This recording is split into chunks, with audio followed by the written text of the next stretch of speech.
जी, अस्सलाम वालेकुम जी। मैं उम्मीद करता हूँ आप सब लोग बिल्कुल खैरियत से होंगे और मेरी तरफ से काज़ी स्पीक्स में आप सबको वेलकम है। तो आप लोगों से मैंने पूलिंग करवाई थी कि कौन से सेक्टर पे एनालिसिस किया जाए, तो काफ़ी लोगों ने कहा था कि अभी जो एनालिसिस किया जाए वो फर्टिलाइज़र सेक्टर पे किया जाए। फर्टिलाइज़र सेक्टर पे आज हम वीडियो बनाएँगे और कोशिश करेंगे कि फैक्ट्स की बेस पे बनाया जाए। कुछ फैक्ट्स को देखा जाए और फ्यूचर की उनकी प्रेडिक्शन की जाए कि फ्यूचर में उनकी प्रेडिक्शन क्या हो सकती है, वो शेयर कैसा परफॉर्म कर सकता है और कंपनी की परफॉर्मेंस क्या हो सकती है। तो इंशाल्लाह हम डिटेल में एनालिसिस करेंगे आज की इस वीडियो में। तो पहले हमने एक एनालिसिस किया था पावर सेक्टर का, उसके बाद आज हमारा सेकंड एनालिसिस है और सेकंड हमारे पास एक फ्यूचर प्रेडिक्शन है जो कि हमारे पास फर्टिलाइजर सेक्टर में के बारे में है। तो फर्टिलाइजर सेक्टर में हमारे पास 5 से 6 ऐसी कंपनियां जो आती हैं जो कि पीएसएक्स में रजिस्टर्ड हैं। इससे ज़्यादा कंपनियां इसमें है नहीं।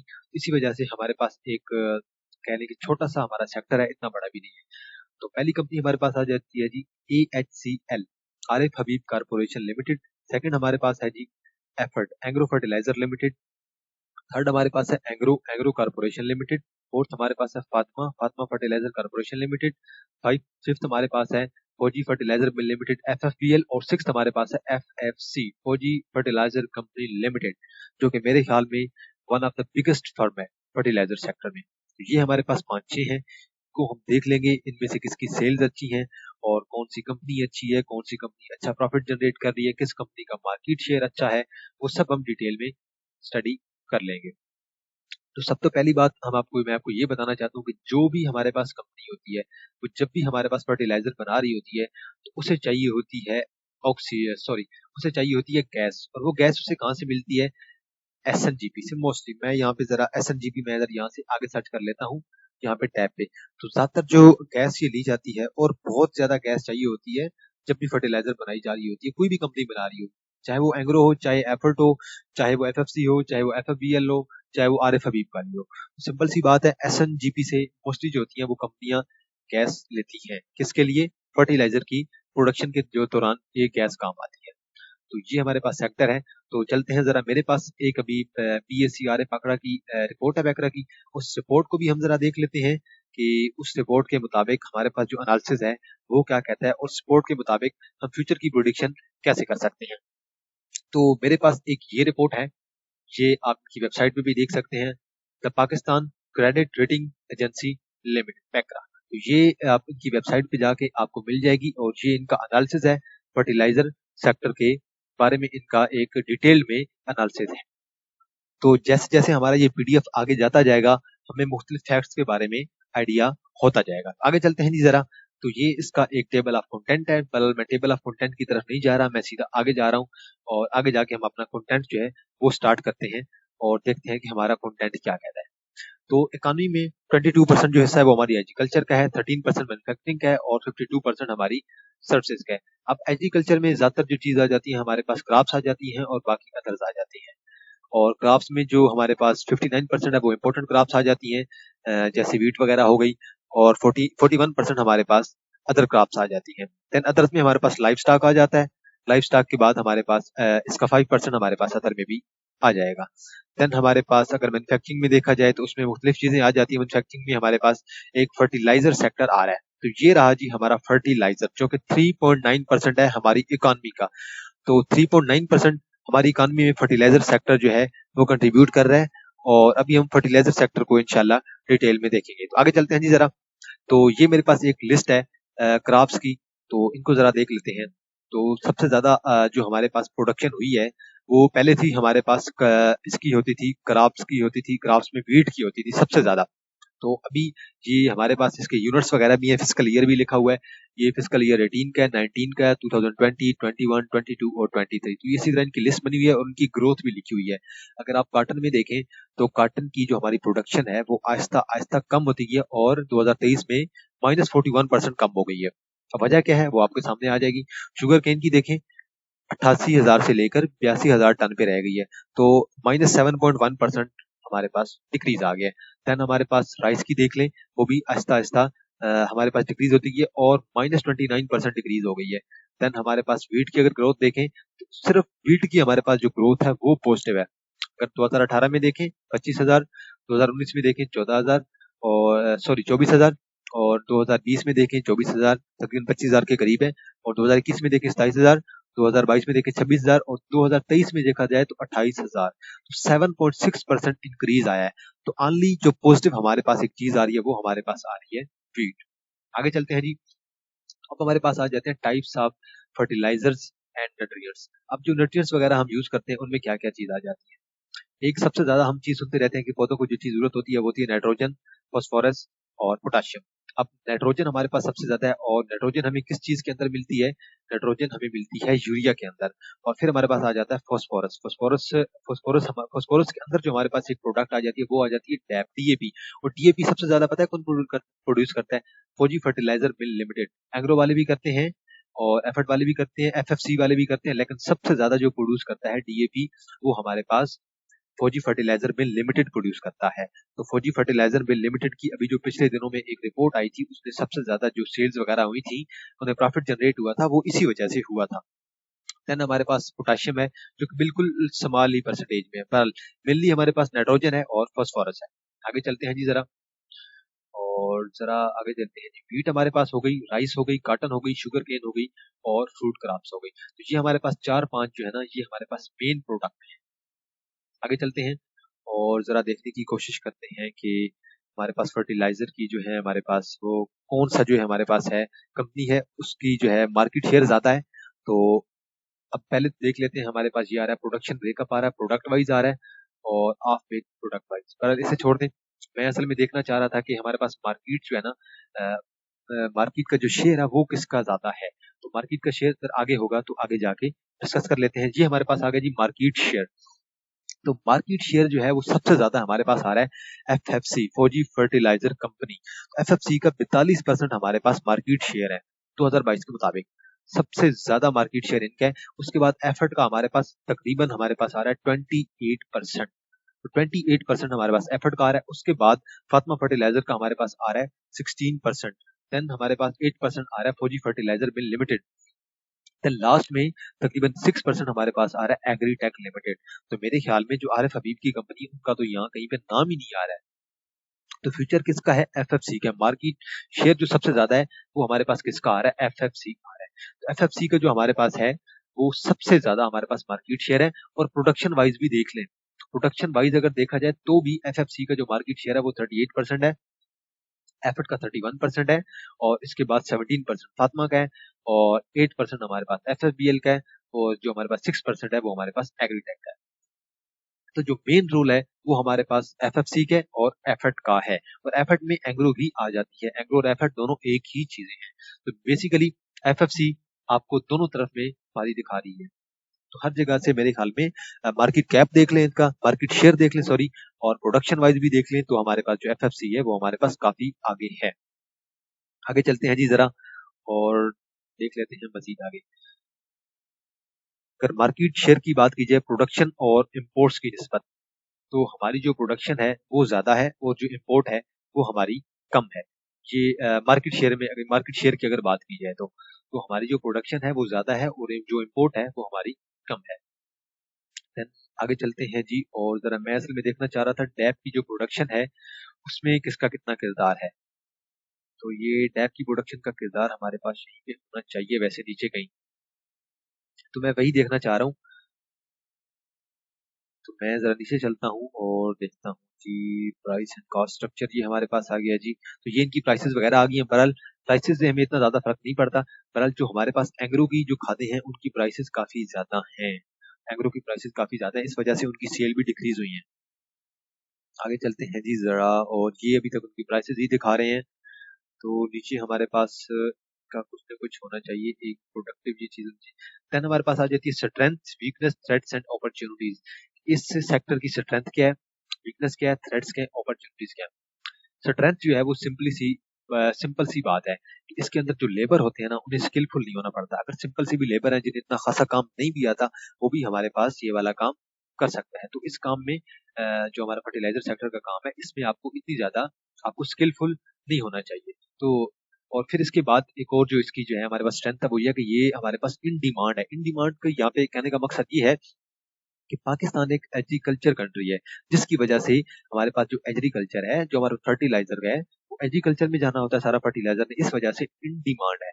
और हमारे पास उसके बाद जमीनें काफी ज्यादा हैं, जमीन हमारे पास काफी ज्यादा है और रॉ मटेरियल भी है। इस वजह से हमारे पास एक किस्म की स्ट्रेंथ आ रही है हमारे पास फर्टिलाइजर सेक्टर की। देन हमारे पास इसमें एक प्रोडक्ट नहीं है कि हमारे पास सिर्फ यूरिया है, हमारे पास फास्फोरस भी है, यूरिया भी है, हमारे पास डैप भी है, हमारे पास सीएन भी है। तो मुख्तलिफ किस्म की हमारे पास प्रोडक्ट भी आ जाती है और हमारी जो प्रोडक्शन कैपेसिटी है वो भी काफी अच्छी खासी है, क्योंकि हमारे पास पाकिस्तान क्योंकि एग्रीकल्चर कंट्री है और हमारे पास जमीनें भी काफी हैं। और आजकल आर्मी वालों को तो काफी ज्यादा जमीनें मिल रही हैं, उन्होंने पंजाब गवर्नमेंट से जमीनें ली हैं अपनी खेती के लिए, ज़राअत के लिए। देन जरा इसके थ्रेट्स देख लें, तो थ्रेट्स में सबसे मेन चीज आ जाती है government policies. Government policies change होती रहती है। अक्सर गवर्नमेंट कहती है कि जो वीट की प्राइसेस हैं या किसी किसी और कोई और जो हमारे पास क्रॉप है उसकी जो प्राइसेस हैं गवर्नमेंट खुद एडजस्ट करेगी। तो जब भी गवर्नमेंट खुद एडजस्ट करती है तो किसानों को नुकसान होता है। अगर किसानों ने खर्चा ज्यादा किया है तो उसके बदले में उन्हें पैसे कम मिले तो मेरे ख्याल में उनका तो नुकसान ही होगा ना। इसके अलावा हम जो एक और थ्रेट हमारे पास क्या है, हम यूरिया को कुछ हद तक इंपोर्ट भी करते हैं, यूरिया को भी इंपोर्ट करते हैं और डीएपी डैप को भी हम लोग कुछ हद तक इंपोर्ट करते हैं। और सेकंड, अब मेन जो इसका एक और थ्रेट है वो ये है कि हमारे पास इकॉनमी जो हमारी है वो अच्छी नहीं है और कभी हमारे फार्मर्स को अच्छी सहूलियात नहीं मिलती, जिस वजह से हमारा ये सेक्टर ज्यादातर डिप्रेस्ड रहता है। इतना ज्यादा डिप्रेस सेक्टर हमारे ख्याल में या तो फर्टिलाइजर सेक्टर है और या फिर हमारा ऑटोमोबाइल सेक्टर है।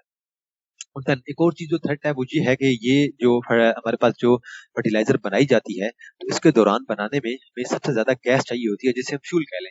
तो गैस हमें एज अ फ्यूल चाहिए होती है और गैस की जो प्राइसेस है वो दिन ब दिन बढ़ती जा रही है। तो जैसे गैस की प्राइसेस बढ़ेगी तो कंपनियों को लॉस होगा और कंपनियों को उसके बदले में क्या करना पड़ेगा, उनकी जो प्रोडक्ट्स हैं, प्रोडक्ट की जो प्राइसेस हैं वो बढ़ानी पड़ेगी और उसका साइड इफेक्ट किस पे होगा, सीधा कंपनी पे होगा और कंपनी के बाद जो इफेक्ट होगा डायरेक्टली और इनडायरेक्टली दोनों तरीके से किस पे होगा, फार्मर्स को होगा और हमारे फर्टिलाइजर सेक्टर को होगा। देन अगर वीकनेस की बात की जाए तो वीकनेस में हमारे पास कोई ऐसी खासी वीकनेस तो नहीं है। एक तो इसमें ये आप वीकनेस कर सकते हैं कि लोगों के पास नॉलेज नहीं होता फार्मर्स के पास, जिसकी वजह से वो नुकसान काफी ज्यादा कर देते हैं और उन्हें ये नहीं पता चलता कि कौन सी खाद कहाँ यूज करनी है और किस वक्त यूज करनी है, जिसकी वजह से हमें नुकसान होता है। और इसके अलावा हमारे पास जो गैस है, गैस की सप्लाई है, उसकी हमारे पास अक्सर पॉलिसी चेंज होती रहती है और प्राइसेस चेंज होती रहती है, गवर्नमेंट प्राइसेस एडजस्ट करती रहती है या फिर अगर इंटरनेशनल प्राइसेस हमारे पास चेंज होती है तो उसका इम्पैक्ट हमारे फर्टिलाइजर सेक्टर पे होता है। अगर गैस की प्राइसेस बढ़ जाएंगी तो फर्टिलाइजर सेक्टर वालों को जो रॉ मटेरियल होगा वो महंगा पड़ेगा और उनकी जो प्रोडक्ट है, फर्ज करें जो यूरिया प्रोड्यूस कर रहे हैं वो उन्हें महंगी प्रोड्यूस करनी पड़ेगी और महंगी जब प्रोड्यूस करेंगे तो उनको प्रॉफिट कम होगा। अब उन्हें जब खाते हैं, खादों की प्राइसेस भी बढ़ानी पड़ेगी, फी बोरी वो प्राइसेस बढ़ा देंगे, जिसका इम्पैक्ट किस पे पड़ेगा, फार्मर्स पे पड़ेगा और फार्मर्स पे इम्पैक्ट पड़ेगा तो हमारे फर्टिलाइजर सेक्टर पे इम्पैक्ट पड़ेगा। और करंटली जब तक न्यू गवर्नमेंट नहीं आती हमारा ये सेक्टर तकरीबन डिप्रेस्ड रहेगा मुकम्मल तौर पे। तो ये सेक्टर तब चलेगा जब न्यू गवर्नमेंट आएगी और किसानों को कुछ फैसिलिटी दी जाएगी और उनके लिए कुछ सोचा जाएगा। देन हमारे पास अपॉर्चुनिटीज की बात की जाए, अपॉर्चुनिटीज में सबसे पहली बात ये है कि एक तो हमारी कंजम्पशन ज्यादा हो रही है, जैसे जैसे हमारी पॉपुलेशन बढ़ती जा रही है कंजम्पशन बढ़ती जा रही है, तो जैसे ही पॉपुलेशन बढ़ेगी कंजम्पशन बढ़ेगी और कंजम्पशन जैसे ही बढ़ेगी तो फर्टिलाइजर सेक्टर में जो डिमांड्स हैं वो भी बढ़ जाएंगी। हमारे पास जो यूरिया है, फास्फोरस है, डीएपी है और सीएन है, तो इनकी जो डिमांड है वो भी आहिस्ता आहिस्ता वक्त के साथ साथ इंक्रीज होती जाएगी। देन गवर्नमेंट अक्सर प्रोग्राम वगैरह लेके आती रहती है फार्मर्स को सपोर्ट करने के लिए। मेरे ख्याल में बहुत अच्छी बात है, फार्मर्स को सपोर्ट करना भी चाहिए क्योंकि पाकिस्तान का जो पंजाब है वो सबसे ज्यादा वीट वगैरह और क्रॉप्स प्रोड्यूस कर रहा है। तो गवर्नमेंट को चाहिए उनको ऐसी फैसिलिटीज दे, उनको प्रोग्राम्स वगैरह उनके लिए लेके आए ताकि उनके लिए आसानी हो सके। और उन्हें गवर्नमेंट अक्सर उनके लिए गैस पे सब्सिडी भी दे देती है। तो अगर कंपनियों को गवर्नमेंट सब्सिडी देती है तो मेरे ख्याल में बहुत अच्छी बात है, लेकिन करंटली हमारी कंडीशन ऐसी नहीं है कि हम अपना जो फर्टिलाइजर सेक्टर में हमारे जो फार्मर्स हैं या जो कंपनियां हैं उन्हें किसी तरह से सब्सिडी दी जाए। तो बेसिकली और एक और अपॉर्चुनिटी क्या है, हमारी इकोनॉमी ग्रो हो रही है इससे। तो इकोनॉमी जैसे जैसे हमारी ग्रो होगी तो जैसे मैंने आपको बताया था 3.5 या 3.9% जो हमारा है वो किरदार है वो हमारे फर्टिलाइजर सेक्टर का है। तो फर्टिलाइजर सेक्टर का काफी खासा रोल है। तो जैसे जैसे हमारी इकोनॉमी अच्छी होती जाएगी उससे हमारी क्या होगी, आहिस्ता आहिस्ता प्रोडक्शन मजीद बढ़ेगी। आबादी तो वैसे ही बढ़ रही है आपको पता ही है, तो प्रोडक्शन जो है ना और कंजम्पशन दोनों आहिस्ता आहिस्ता इंक्रीज हो जाएंगी। तो ये बेसिकली हमारे लिए एक अपॉर्चुनिटी भी है। देन हमारे पास अगर गवर्नमेंट टैक्स कम कर देती है इस पे तो मेरे ख्याल में बहुत अच्छी बात है। लेकिन करंटली गवर्नमेंट ने टैक्सेस बढ़ाए हुए हैं फर्टिलाइजर सेक्टर पे, और इसी वजह से हमारा ये जो फर्टिलाइजर सेक्टर है ये ऑलमोस्ट हमारा डिप्रेस्ड हुआ पड़ा है काफी ज्यादा हद तक। इसमें देखा जाए तो हर कंपनी की जो सेल्स है ना उनमें हमें डिक्रीज देखने को मिला है। अगर गवर्नमेंट की पॉलिसी लेके आती है, गवर्नमेंट अगर इन्वेस्टर्स के बारे में सोचती है कि अगर कोई इन्वेस्टर इन्वेस्ट करना चाहता है हमारे पास किस सेक्टर में, भला फर्टिलाइजर सेक्टर में, तो गवर्नमेंट उनके लिए अगर कोई पॉलिसी लेके आए, गवर्नमेंट फार्मर्स को कुछ फायदा दे, इन्वेस्टर को कुछ फायदा दे, तो मेरे ख्याल में ये हमारा सेक्टर बहुत ही तगड़ा सेक्टर है जो कि हमारी इकोनॉमी को मुकम्मल तौर पे बूस्ट कर रहा है। ये नेशनल फर्टिलाइजर डेवलपमेंट सेंटर भी है, तो ये उन्होंने उनके जो है वो यहाँ पे रिसर्च है और उनके साइन वगैरह तो सारे मौजूद है यहाँ पे। तो बेसिकली फर्टिलाइजर सेक्टर को डिटेल में इसलिए पढ़ना मैं डिस्कस करना चाह रहा था कि फर्टिलाइजर सेक्टर हमारा मेजर सेक्टर है और बहुत तगड़ा सेक्टर है, बहुत तगड़ी कंपनी है इसके अंदर आ रही है। लेकिन करंटली अलग बात है कि हमारी जो है फर्टिलाइजर सेक्टर इतना बुरे हालात हुए पड़े हैं, हमारे मुल्क के भी वैसे भी इकानमी हमारी वैसे नहीं है।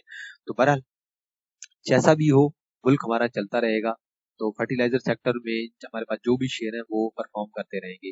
लेकिन अब अगर बात की जाए, मैं एक और एंड पे डिस्कशन करना चाहता हूँ कि अब हमने इससे नतीजा क्या निकाला है कि कौन सी कंपनी अच्छी है। तो ओवरऑल अगर देखा जाए तो कौन सी कंपनी जो उसकी परफॉर्मेंस अच्छी है, मैं सिंपल आपको दोबारा यही से खोल लेता हूँ और मैं आपको कुछ फैक्ट्स बताना चाहता हूँ। एक बात, एंग्रो पे डेप्थ बहुत ज्यादा है, एंग्रो और एफर्ट एक ही चीज है, एंग्रो और एफर्ट पे डेप्थ बहुत ज्यादा है। कंपनी बहुत स्ट्रॉन्ग है, ठीक है, फंडामेंटल बहुत स्ट्रॉन्ग है, लेकिन डेप्थ इन पे काफी ज्यादा है। और एक और बात, ये सरकारी कंपनी नहीं है, इन्हें अगर कोई गैस लेनी पड़ेगी तो इन्हें कॉन्ट्रैक्ट करना पड़ेगा और महंगी गैस लेनी पड़ेगी।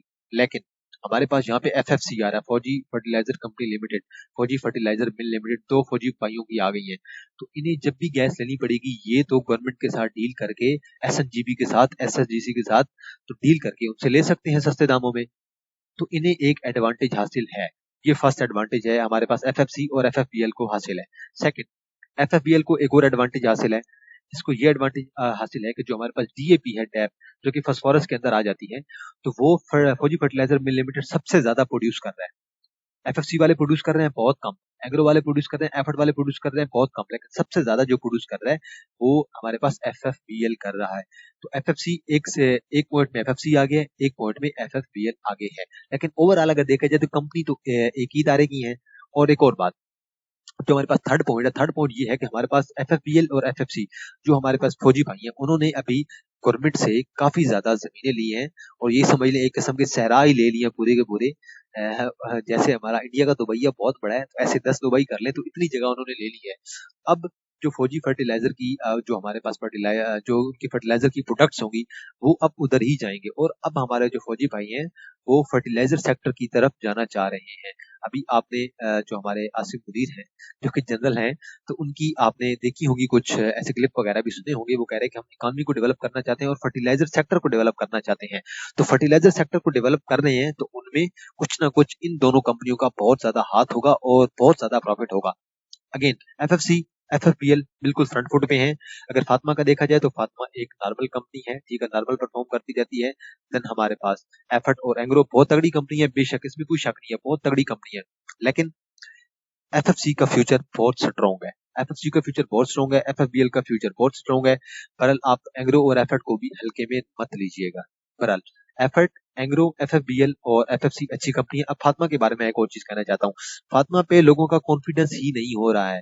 ऐसी कंपनी जिस पे लोग कॉन्फिडेंस ही नहीं कर रहे हैं, ऐसी कंपनी जिस पे लोग ट्रेड ही नहीं कर रहे हैं, कंपनी की रिपोर्ट भी अच्छी आ जाए, फाइनेंशियल रिपोर्ट भी अच्छी आ जाए, ईपीएस भी अच्छी आ जाए, लोग फिर भी उस कंपनी के अंदर नहीं घुसते हैं।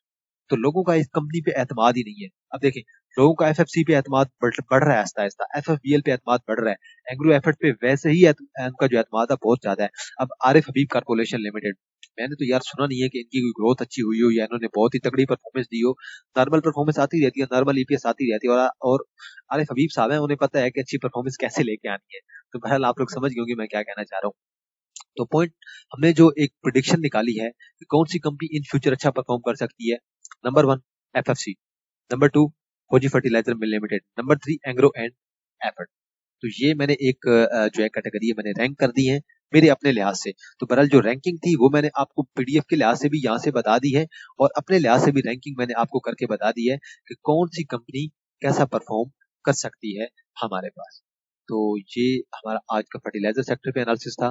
तो आपकी नज़र में अगर कोई और सेक्टर हुआ तो मैं इंशाल्लाह अपना जो यूट्यूब चैनल है वहाँ पे मैं कम्युनिटी में एक पोस्ट कर दूंगा, तो आपने वहाँ पे जाके वोट कर देना है कि नेक्स्ट कौन से सेक्टर पे एनालिसिस किया जाए।